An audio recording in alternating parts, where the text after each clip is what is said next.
la régularisation n'est permise qu'une seule fois. Quand c'est constaté, le mandataire est convoqué par la structure chargée du contrôle. Si c'est la présidentielle, c'est le Conseil constitutionnel. Si c'est les législatives, c'est le ministère de l'Intérieur. Le mandataire est convoqué et on lui notifie. D'ailleurs, avant même notification, parce que la notification, là, c'est dans la procédure, c'est normal, c'est obligatoirement qu'on doit le faire, mais il faut le mandataire, il le sait, avant même qu'on le lui notifie, parce que les vérifications se font devant lui. Tout se fait devant lui. Il constate tout en même temps que ceux qui sont chargés de faire ce contrôle. Donc, on le lui notifie. Voilà le nombre de doublons que vous avez. Voilà, à partir de cette date, à partir de ce moment de la notification, vous avez 48 heures pour régulariser. Et il ne peut régulariser qu'une seule fois. Donc, c'est pourquoi tout à l'heure je disais qu'il faut tout faire pour s'éloigner des minima.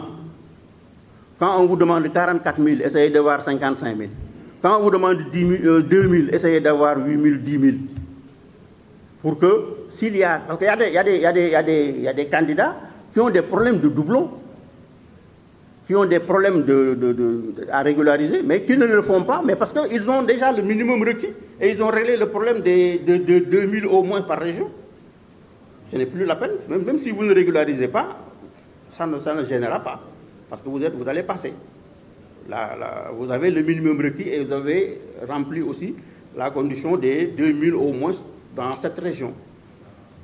Donc c'est pourquoi il faut toujours aller bien au-delà de ce qui est du minimum qui est demandé. Et ce qu'il faut retenir seulement, c'est que la régularisation n'est autorisée qu'une seule fois.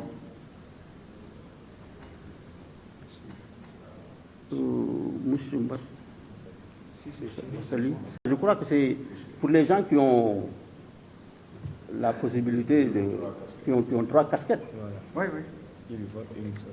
Parce que le principe du parrainage, c'est que c'est ça qui a été fixé, même quand c'était seulement liste des électeurs.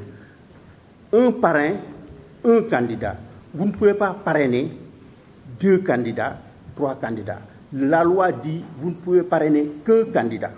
Encore une fois, je vous dis que la version initiale de ce truc de parrainage-là, c'était que la candidature multiple était acceptée.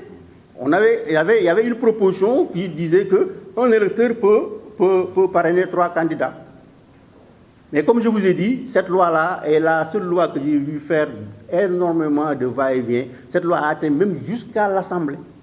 On a interrompu le processus pour faire revenir le projet et les discussions aussi ont repris avec les acteurs politiques pour changer, améliorer ou abandonner certaines pistes. Donc,